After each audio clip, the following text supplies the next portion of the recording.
I've had a lifelong affinity for Latin America, for the people of Latin America.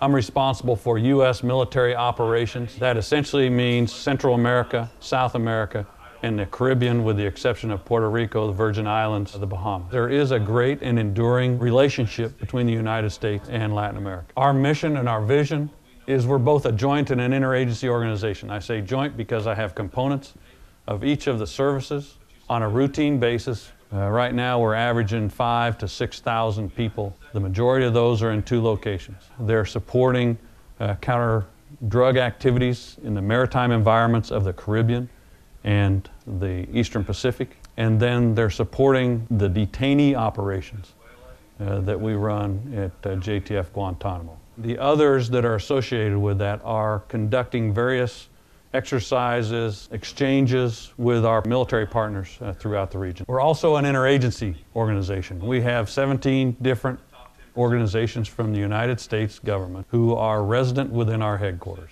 The ability of us to work jointly, combined, on a fairly rapid basis is important because it makes a difference for all our citizens. Illicit trafficking then becomes my biggest concern. And by illicit trafficking, I mean drugs, human trafficking, weapons trafficking, bulk cash that happens, and it undermines the security and stability throughout the region. The connection with illicit trafficking and narco-terrorism is there primarily with the FARC as well as Sendero Luminoso in Peru. We have traditionally focused on illicit trafficking, in my mind, on a country-by-country basis, and we haven't taken a broader look at it. If you take that broader look and you see that the estimates are between the UN and other estimates, $320 to $394 billion a year industry. Demand remains high in the United States. It remains the #1 consumer of drugs. 95% of the cocaine is still produced in the northern part of South America. Trends have been declining within Colombia, but they've been increasing in Peru, Bolivia. About 60% of the cocaine produced here gets and makes it to the United States.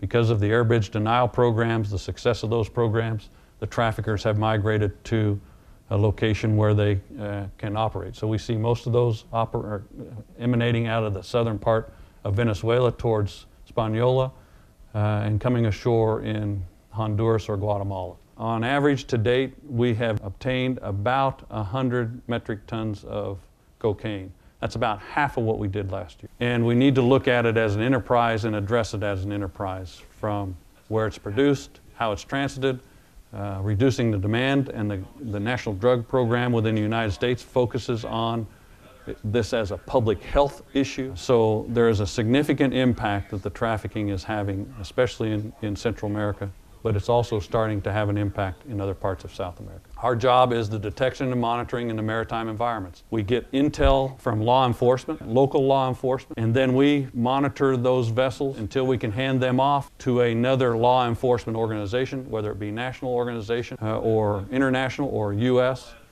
who then intercepts and detains and then prosecutes. Significant undertaking will be a significant undertaking no matter where we go, and so we're continuing to try and support that effort with a SharePoint website that we're working with all our partner militaries throughout the region to try and build the capacity that we can share information on a routine basis so that when a crisis happens, we already know how to share information. So information sharing in a crisis is a critical requirement.